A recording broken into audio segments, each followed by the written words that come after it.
YouTube, welcome back. We are on another episode of Curated Topics, brought to you by Curated Sense LLC.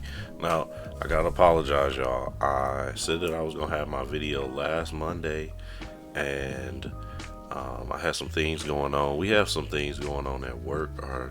My job is going through some pretty drastic changes right now, so that was one thing that affected me a little bit. I'm not gonna get too much into that right now because I can't, but maybe later on down the road, if I'm able to share a few things, I might share a few things about what was going on. But my job is going through a little bit of changes right now, so that was one reason why I didn't put out a video last week. Also, we had a week of like activities and things that were going on, and we were working with some different groups and doing some different things that played a role. But also, a brother got sick. I caught a cold or something, and it kind of took me out, not on Monday, but like as the week started to go on. So I was trying to come back, get my video out either Tuesday or Wednesday. I think I put a post out saying that I would, and I didn't on Tuesday because I was preparing for Wednesday. I was doing some presentations, and then that Wednesday night, after doing the presentations, I got done running some errands, and like I was sitting in my car and something was just like, hey, yeah, I need to go home because I'm not feeling the best. And I'm doing a little rehab stuff, doing the home remedies, trying to get myself together, get ahead of it. And then just over the weekend, it kind of hit me even again. So I'm just like, you know what? Let me just chill out. Let me relax. Health is wealth. Make sure y'all take care of y'all bodies. Make sure y'all take care of y'all health. So that's why I kind of just put it off until this week. I was like, you know what? I'm not even gonna stress about it. I know my subscribers got my back. They understand, and they know I'm coming back with something else. So I apologize for missing out on y'all last week, but I do have some more topics that I want to come out with. I'm going to be dropping some more videos. I'm going to drop them a little bit more in the next week or so. I'm going to come out with more than just one so I can make up for missing that week. And then, I got some things on my mind, so I want to get them off while they are fresh. Pause. But yeah, so thank you for bearing with me. Thank you for being patient. Thank you for waiting on me. I'm working, y'all. I'm working on it. We gonna get right into it. So, candle of the evening. Now, you've all seen this bottle before. I called it my pride and joy because it is kind of the figurehead of the company. It's one of the most. To me, it was just the first like really interesting bottle I did. It was the first like different bottle that I did, but I actually got requested to do another one because somebody saw the YouTube video. They hit me up in the background and were like, hey, I would like that bottle, but I want a different scent. So gotta give them what they want, so I got it together. This is the Pride and Joy. They wanted the same color, different scent though, different scent. I think my nickname for this is gonna be Marvin the Martian. Anybody watch Looney Tunes? Yeah, I think that's gonna be this. But this bottle is an outer space vodka bottle, and what I really like this bottle. Like, it's so cool. Like, I give glass blowers they respect because look, it even has like a little ear. Like, that is just so cool to be able to shape the bottle and like do the glass blowing for that. I just think it's pretty awesome. So what scent we got in here today? Hopefully my nose works. It still works because the scent is that good. All right, the scent in here today is Warm Rustic Woods. This scent is actually a part of our fall collection. We have a fall sale going on right now up until October 31st. Happy Halloween, y'all. But make sure y'all check out our fall collection. We've got this, which is the Warm Rustic Woods. We've got Pumpkin Patch. We've got Apple Pie, Campfire, Pumpkin Spice, and some other fall scents. So make sure y'all check us out, man. We got good scents over here. And the thing about it is I like to kind of make sure that my candles are potent.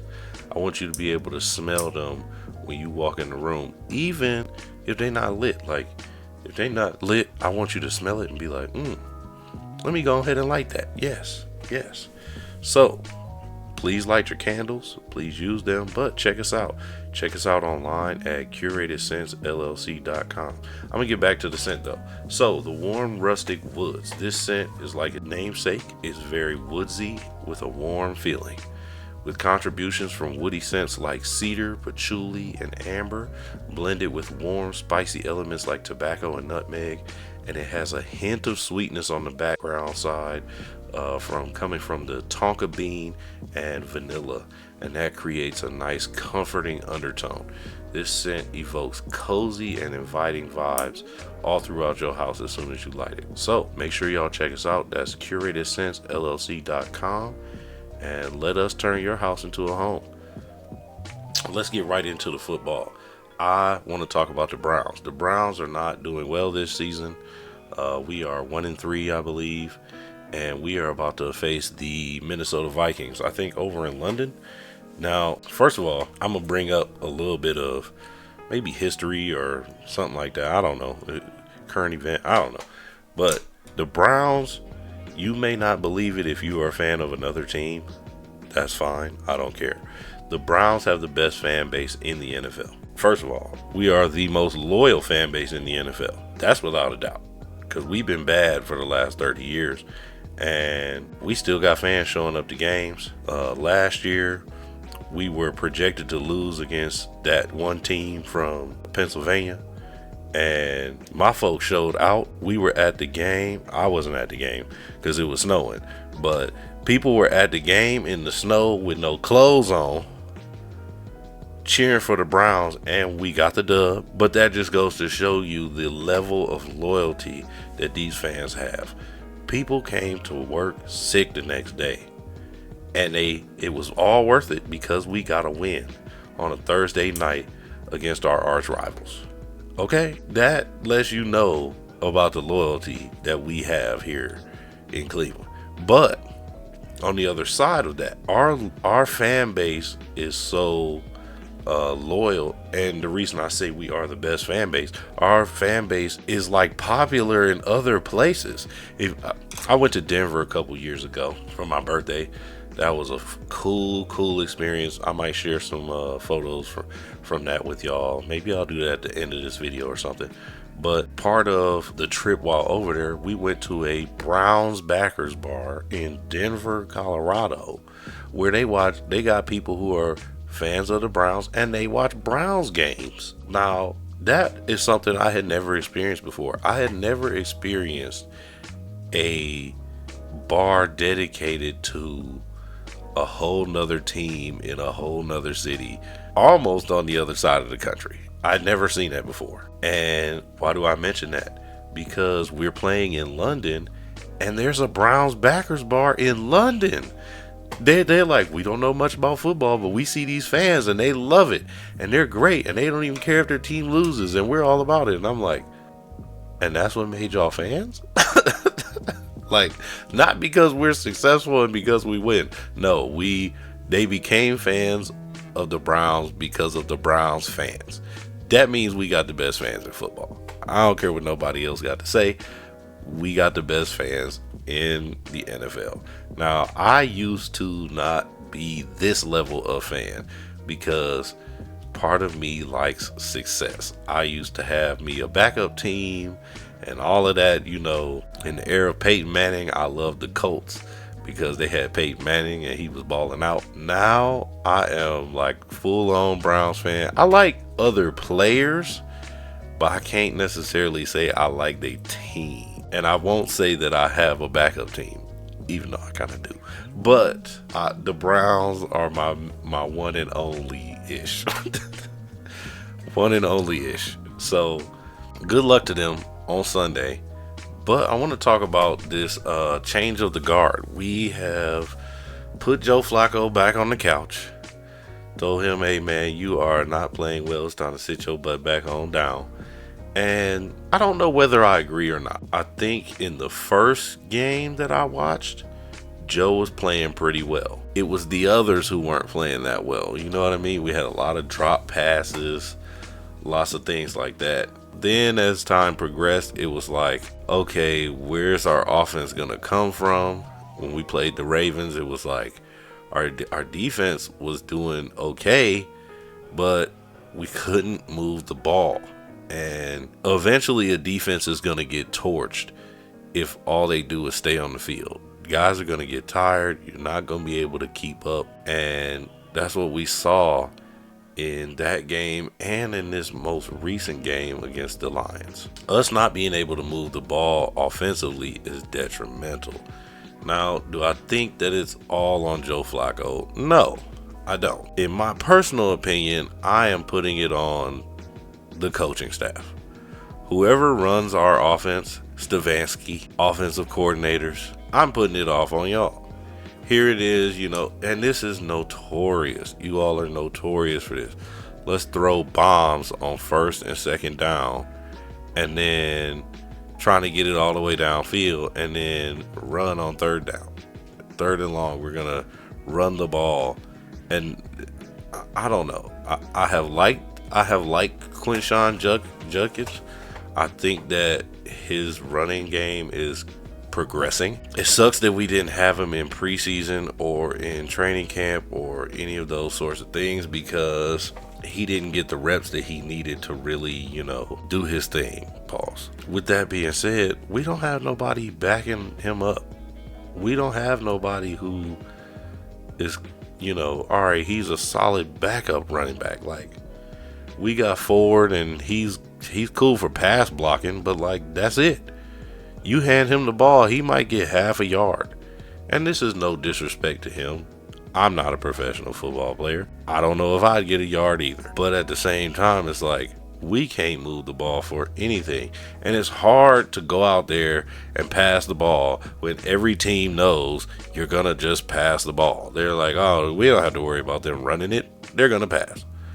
So I am putting this off on the coaching staff, because it's like, you all are not designing plays to get our offense flowing. Having an offensive flow is very important. It's very important. You have to be able to mix things up. You have to be able to have some sort of threat which will distract the defense. We got nothing. And I mean, when you got wide receivers dropping passes every game, I've seen one or two interceptions almost every game. Like, it's tough. It's tough. Now, I do think that, okay, maybe switching things up at quarterback, maybe that might help. Maybe that might, spark a different energy with the offense. So I'm not against Dillon Gabriel starting against the Vikings. I'm not against that move. I'm not against it. I don't know how I feel about the whole quarterback situation going on. Everybody is talking about Shedeur Sanders, and rightfully so. He's got the hype and all of that, and you've got a lot of mixed feelings about him and his play and will he succeed and this and that. I don't even think we need to be worried about that as Browns fans. I just want to see us do better than what we've been doing. I want us to get an offense that's actually moving and has some sort of flow to it. It's not just okay, well, here comes the 3 and out and let's pray our defense can do something. Our defense is actually one of the best in the league right now. And it's just sad to see that we can't do anything on the other side of the ball to reward their efforts. They're trying their best to stop other teams from scoring and this and that. But like I said, it's hard for a defense to remain fresh when all they do is stay on the field. So I don't know. I'm hoping that this change with Dillon Gabriel will spark some new energy, get us going, get us flowing. As far as the Shedeur situation, I don't care right now. I am more concerned with us doing something on offense. I know Shedeur was asked some questions by the media, and he just he did something. It was weird, but I understand it. It was like okay, y'all gonna try to clown me if I say something, so I'm gonna just kind of mouth the words. He tried to do his own rendition of Beast Mode and Marshawn Lynch, where Marshawn Lynch is like, look, I'm only here so I don't get fined. I'm not trying to say too much, because he knew the media twist your words around sometimes, and other people always have something to say. And I get that. Sometimes you're just like, hey, I'm just here so that I can learn and hopefully get my opportunity. So I'm with Shoutout on that aspect. Hey, just keep your head down, keep putting in the work, and then if and when you get your opportunity, go out there and shine. Cameron off It Is What It Is said he need to go to Cincinnati. Hey, Cam, you leave Shoutout in Cleveland. Leave him alone. Let him produce for us. Because here's the thing. If Shoutout does get his time and then he comes in and produces, that's all that he needs in order to kind of solidify himself and solidify that spot. Hey, come in and produce, man. Get the job done. Put your time in. Put the work in. You produce. The whole crowd is going to be on your side. And we the best fans in football. So if we say we want you in the game, they're going to have to kind of listen. You know what I'm saying? So, hey, that's what I think about that situation right now. I'm hoping that this change of the quarterback guard, I'm hoping that bringing Dylan Gabriel in kind of sparks something within our offense. I just want to see our offense do well because our defense is playing their butts off and trying to get things going, trying to get things moving. And it's like they can't play both sides of the ball. We need to reward their efforts with more offensive efforts. So that's what I feel on that. Let's move on. All right. So we're going to move on to our motivational piece. I took this topic from one of my homeboys. Shout out to my homie, Diari Brown. He does content. Y'all go and check him out. Check out his page. He has some good topics that he talks about. He talks about Cleveland sports as well. He's a big Cleveland sports fan too.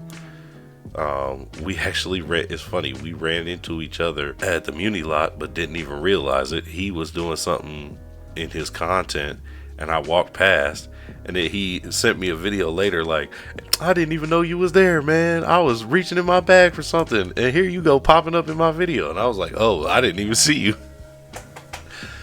But y'all go and check him out. He's a photographer, a videographer, a writer, a producer, and he has a movie coming out soon. He is a very creative individual. He's doing some good things.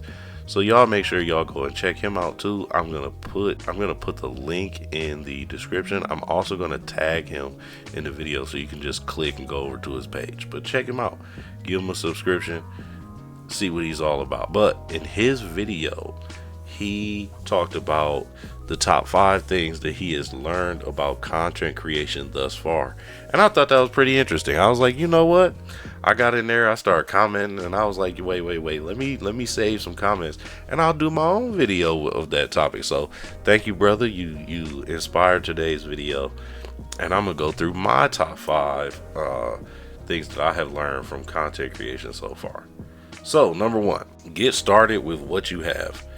Don't wait until you have the perfect setup to start, because you'll never start that way. I look at that like when you put something off and say, well, I'll do it later. Later don't never come. Later don't never come. And if it does, it's not as fresh as if you did it when you thought about it. Now, there is going to be some preparation involved. Of course, you're going to need some equipment like a microphone. You're going to need equipment like a camera, stuff like that. Okay, that's cool.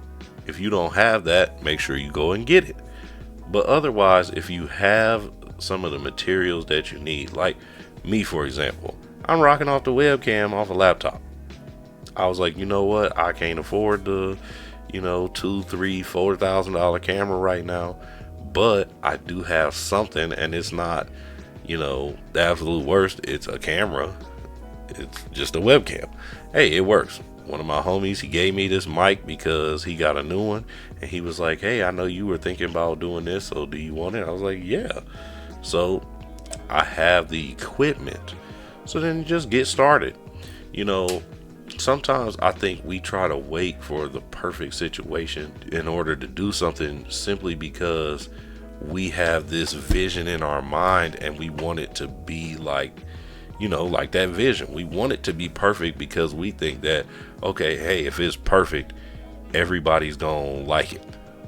No, You still gonna have somebody who's gonna dislike it. You still gonna have somebody who's gonna be critical. You can't wait for it to be perfect to simply get started, because even simply getting started, there's gonna be something that you're gonna have to change. So it's not gonna be perfect from the start. So don't wait for that perfect moment to get started. Just get started. If you have to think about things that you want to do or something like that, that's a different story. Maybe you go and you watch some others and get some ideas from others or something like that. But don't let that stop you from getting started. If content creation is something you want to do, if you have a few ideas, jot them down, flesh them out, pause, and then get rolling with them. Start while you're, thinking about things, because that allows you to learn as you go and improve as you go. It also, when you start with what you have, it allows people to see you right away, and it allows people to also see your growth as you grow. So as you get bigger, as you make improvements, it allows people to see that growth. People who rocked with you from the beginning, they're like, oh, well, he started with just a webcam and a mic. Now he's got a whole studio. That's why you want to start right away. Some people, they have the money to start with a whole studio. Some people don't. Even those people who started with a whole studio, as they get more successful, they're going to make changes and people are going to see it. All those sorts of things are what's going to help you. And that's why I say get started with what you have. Don't worry about all the other stuff. Don't worry about, oh, it needs to be perfect, because in all honesty, it'll never be perfect. There's always going to be ways that you can improve. There's always going to be things that you're going to want to add. Some things you might want to subtract. You might want to switch it up based on days, all those sorts of things. So it's never just going to be perfect. Start while your ideas are fresh and current. Have any of you had an idea where you had this great idea, the light turned on in your brain, and you waited to write it down, or you waited to take note of it, and then when you went back later, you were like, what was it that I was thinking? Or it didn't come out the same, or it wasn't as clear, it wasn't as fresh. You wrote it down later and you were like, okay, this is kind of what I was thinking, but like, where's all that aha stuff? That's why you got to start while things are fresh in your mind. Write them down. You have an idea, write it down as soon as you have the idea, because then you can at least pull back on it later, and you're not trying to, dig through your brain and think about, well, what was it I was thinking about before? All those sorts of things. So to refresh, number one, get started with what you have. All right, let's move to number two. Number two, consistency is key. Be consistent. Being consistent, it helps you with the algorithm of YouTube or the algorithm of Instagram, whatever it is, whatever platform you're using. But it also helps you with the algorithm that are within your viewers' mind. If your viewers have an algorithm in their mind too, it's, well, what is it that I watch on Mondays? What is it I watch on Tuesdays? Who's funny? Who's this? Who's that? You have to be consistent in order to stick in people's brains. People like a schedule, people like routine, and people like consistency. Consistency shows you're dedicated to your content, dedicated to your ideas, and dedicated to your work. Consistency is the proof that you're putting in the work. It's the proof that you're trying. It's the proof that you're doing the things that you say you're gonna do. I've had people tell me that. Like, I've had people hit me up when I miss a Monday. Hey, where the video at? I'm waiting. And then I'd be, oh, my bad. This past week when I was sick, I had to tell people, like, hey, my bad. I'm not feeling well. I'm gonna come out with it. That's why I made a whole post to let you all know, like, I'm working on it, but give me a second. Or when things come up, people get used to you doing things at certain times, and they want to see it. They want to know what's coming next. So consistency, you gotta be consistent.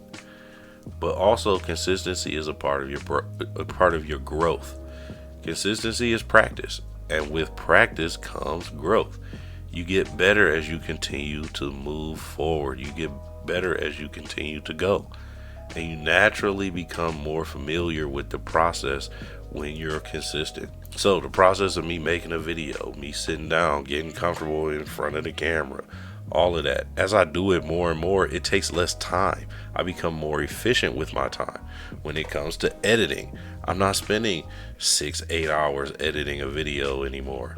I know where I need to cut things out. I know where I need to split things up, and I'm not moving as slowly because I am consistent.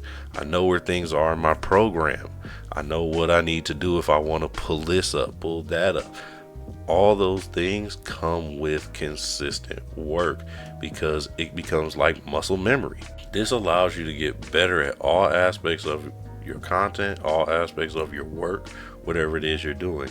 And sometimes it allows you to be more efficient with your time. I think I said that before. So you can do things a little bit faster, which, hey, we all want more time, right? So consistency is key. That's my number 2. Number 3, market yourself. You have to put yourself out there. This is one of the things that like people either don't like to do, they don't think about, or they really don't put enough effort into. You have to market yourself in order for people to see who you are and what it is you do. You have to put yourself out there. In order to be visible, you have to be visible. Now, once again, that's going to come with the consistency, but also you can't be afraid to reach out to people. You can't be afraid to talk to people. You can't be afraid to market yourself and let people know what it is you're doing. Now, we all have nerves. We all get nervous. You can't let that stop you, though. When I talk to people, sometimes I feel like, well, how do I even bring up the fact that I got a channel? Or how do I bring up the fact that I got a candle business or things like that? And I have found it the most uncomfortable actually with some people who I know.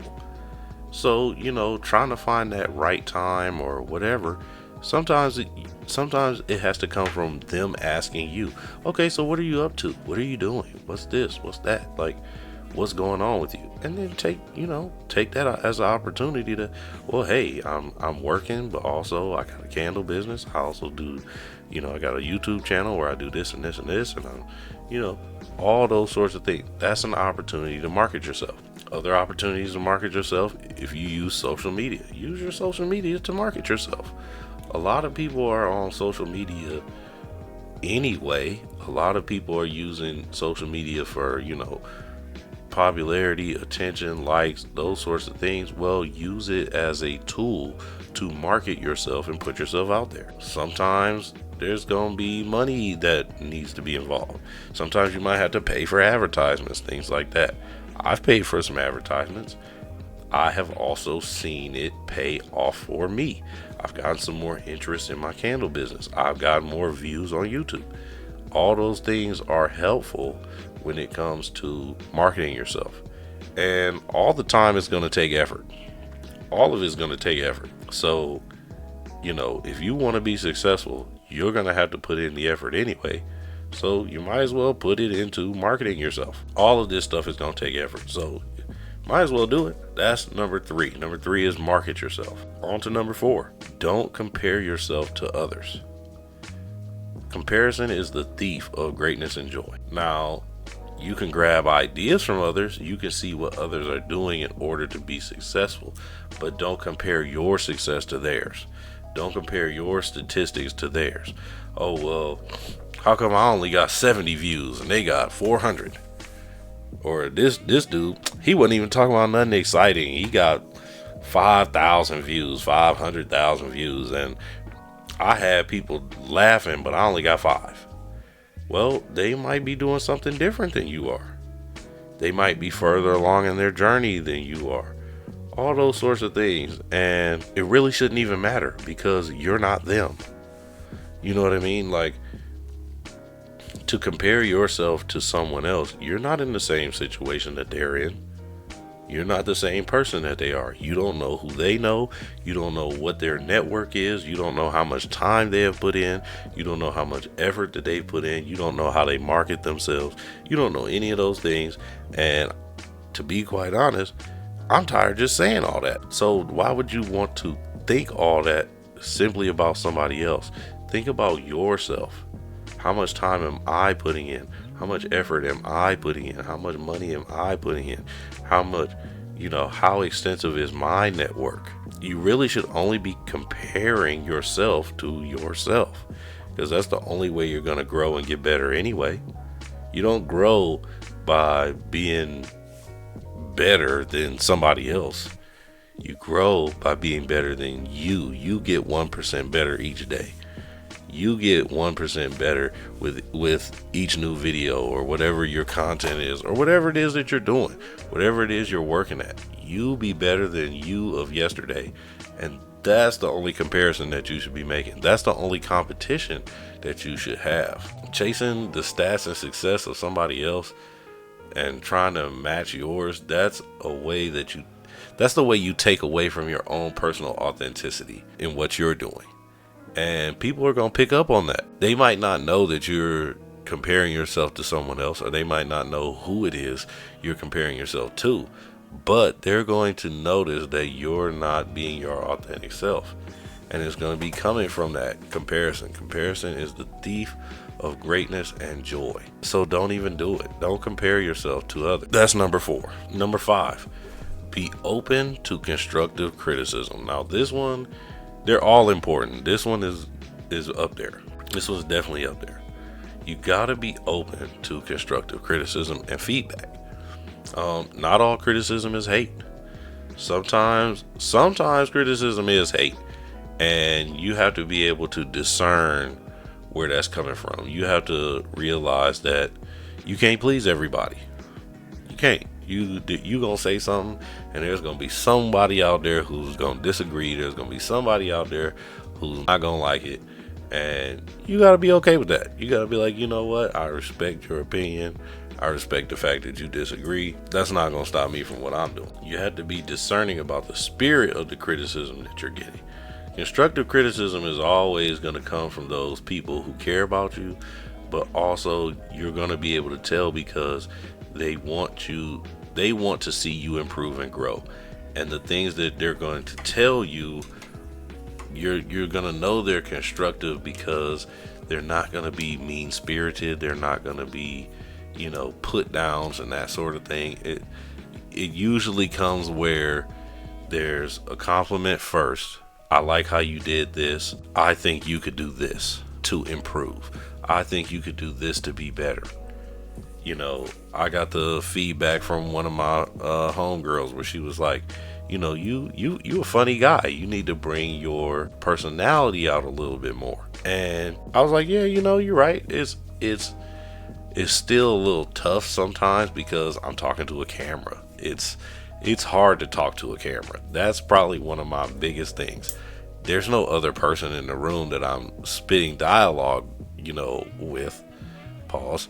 But I still gotta be able to do it. I still have to be able to talk to the camera somehow, and just little bit by little bit, I have felt my personality shine through a little bit more and more.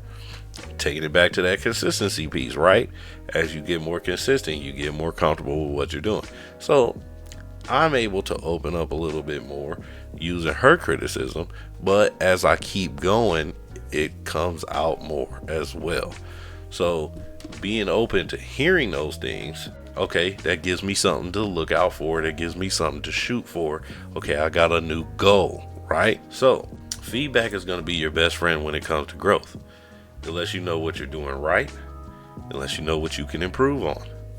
Remaining open to constructive criticism and feedback allows you to take those suggestions and use them to strengthen your weaknesses. Just like I said before, hey, bring your personality out a little bit more. Okay, I've got a goal. It might not happen right away, but I've got a goal now. I've got something to shoot for. And then also, it gives you a different perspective.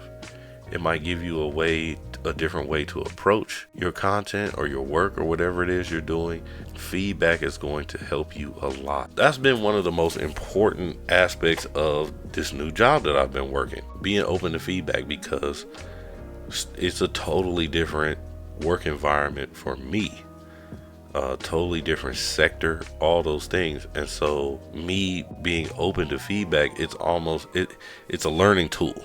It's like, okay, I know that I don't know what I'm doing all the way, so I'm going to remain open so that I can get all the little pieces of advice that I can, so then I can be more successful at what it is that I'm doing.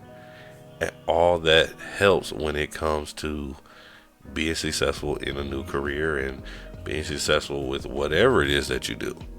So remaining open to that feedback, all those sorts of things. Be open to constructive criticism and feedback. That's number 5. So that's my top 5 for what I have learned from creating content so far. Once again, shout out to Diari.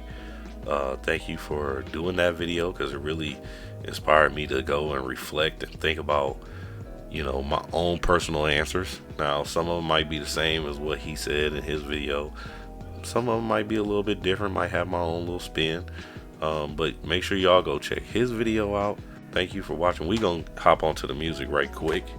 The album of the week is this new Jeezy album, Jeezy and DJ Drama. It's called Still Snowing. Jeezy rapping on a bunch of old school beats, y'all. Like, he doing a whole bunch of early 90s beats. He got some R&B beats in there, some soul beats, and I'm liking it. It's not his typical type of album, but I am really liking it. Right now, my favorite song on there is this song called Treason, and he uses the same beat from the song The Kid Frankie by Wiz Khalifa off that K and OJ album.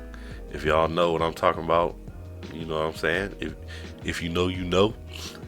I really like that song. He did a good job. I like this album so far. I'm not all the way done with it yet. I'm gonna listen to the rest after this video while I edit. But so far, I think I'm about 2/3 of the way through. This album's pretty good, y'all. Came out September 28th. Make sure y'all go check it out. Leave your comments about it down below. Share. Did you like it? Have you heard it yet? If you haven't, check it out. Let me know what y'all think. Also, let me know what y'all think about the video. Tell me, if you're another content creator, what's your top 5 things that you have learned from creating content so far? What's your top 5 things? If you don't create content, what's the top 5 things that you have learned from what it is that you do? I want to know you guys' answers. I want to hear your thoughts. Thank you for watching. Thank you to all my listeners. I appreciate all the feedback that I've been receiving. Thank you to all my subscribers. If you do not subscribe yet, please do. We building each other up over here. That's men, women, everybody. I want to see everybody be the best version of themselves. We getting 1% better each day. All right, y'all.